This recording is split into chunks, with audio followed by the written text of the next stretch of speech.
Purposely. Your life, God's purpose. Listen at purposely.com. What convinces you in your faith? What examples can you give of times when you've seen or heard God clearly? Or if not, what are some examples of things that have made you more curious about God? Or things that seem too incredible to just be coincidence?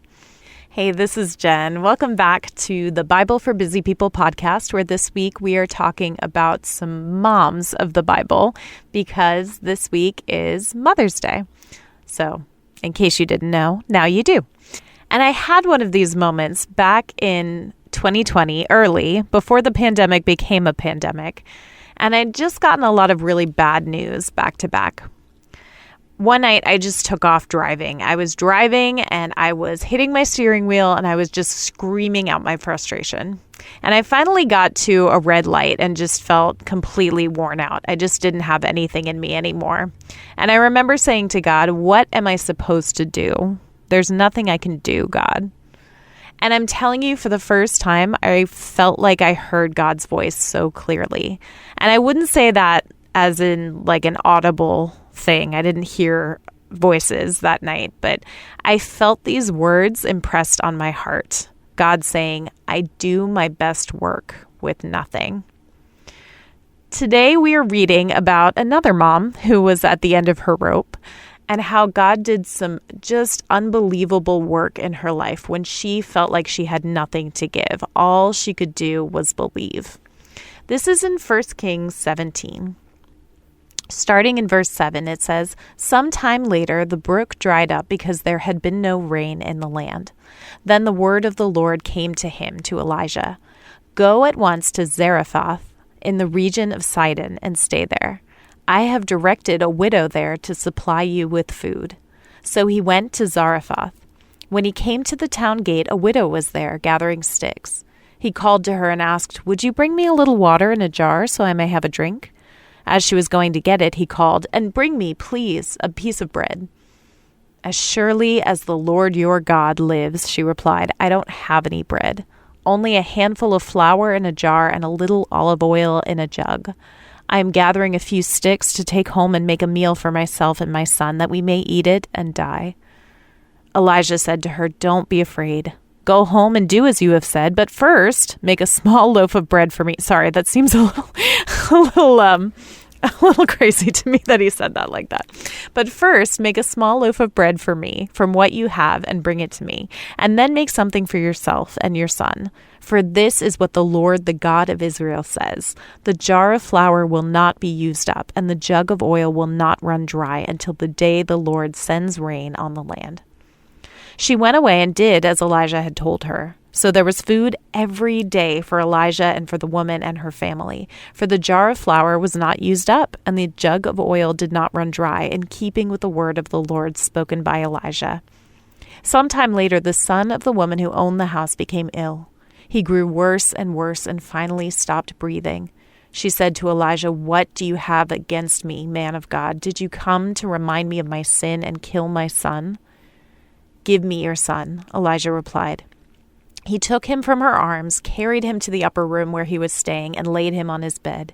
Then he cried out to the Lord, "Lord my God, have you brought tragedy even on this widow I am staying with by causing her son to die?"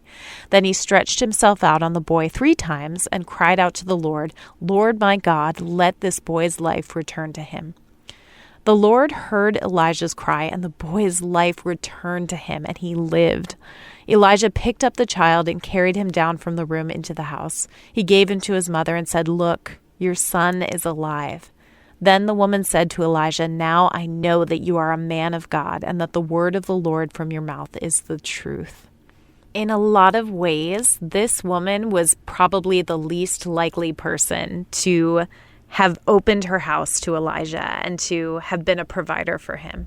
She was a Gentile. She was not an Israelite. The famine and the drought affected her, and yet God's provision reached her too.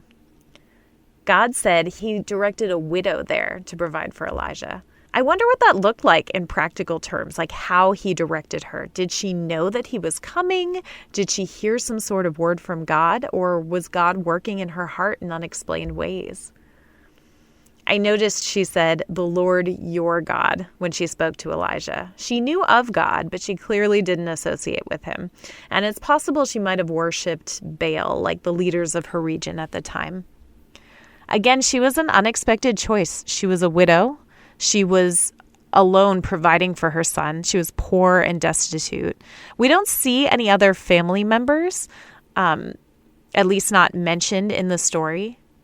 I just noticed at one point it says, so there was food every day for Elijah and for the woman and her family. So that might mean her and her son, but I also wonder if maybe there were other members of the family living at home or living nearby. But clearly, when he found her, she was poor and destitute. She was preparing to die. I can't imagine how much she must have felt out of options for both herself and her son. And again, this week we're talking about Mother's Day. It can be a complicated thing, and I just want to take a minute to honor the moms who have struggled to make ends meet for their children. These are moms who have been in desperate places, who have had to make difficult decisions, who have even sacrificed their own needs for their children. We honor you, or the women in your life who may have set that example for you. However God prompted her, whatever Elijah said, whatever her faith was, she listened to Elijah and she did as he said. However outlandish it was that he was offering flour and oil that wouldn't run out. Sure. I'm sure she was like, yeah, okay. But she did what he asked. Coming from my own example, I wonder if she had just barely enough faith to say, okay, and then God came in and did the rest. We don't have to perform in some incredible way for God to act. We don't have to do big, explosive, amazing, miraculous things for God to come through. Sometimes it's just a pivot or an opening of the hands or a step in the right direction.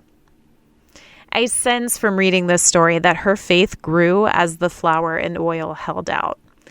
God provided, like he usually does, just enough for today, just the way he provided manna in the desert or daily bread, as Jesus prayed about. It was just what they needed for the day. But this faith was shattered when her son became seriously ill and died. I can just imagine how she felt. God saved her family from death only for her son to die. I bet it felt like the rug had just been pulled out from under her. And what's interesting is Elijah, the man of God, doesn't have an answer for this either. He takes the boy and cries out to God, and God responds with an even greater miracle. Elijah's prayer is powerful and effective, as James 5 tells us. I wonder why God did it this way. Maybe it was to demonstrate God's character in such a way that the widow couldn't miss it and couldn't deny it. She would just be completely, irrevocably changed by this, and that's what we see at the end. I think one of the most monumental questions of our whole faith journey is when God asks us, who do you say I am? Who have we seen God be for us? I can tell you that every time I haven't understood God, I feel like God has done something to reveal his character of compassion and love in a way that I didn't expect. I hope that if you're in the middle of a desolate place, God shows up with his kindness in a big way for you. And may we be part of being that kindness for others as well. That's a lot to stew on for today. We'll be talking about another mom of the Bible tomorrow. Thank you for listening to The Bible for Busy People. If you need prayer or want to go deeper in your faith, visit our show notes. Will you take a moment to share with a friend and leave a review? It helps the Bible get into even more people's minds and hearts. Find more podcasts that will recharge you at purposely.com.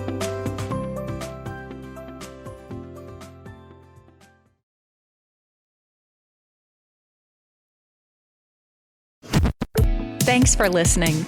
We just wanted to take a minute to let you know that just like you and your family, Purposely is also part of a family, the Krista family of ministries. Krista helps kids and teens learn and grow in their faith at King Schools and Miracle Ranch Camp.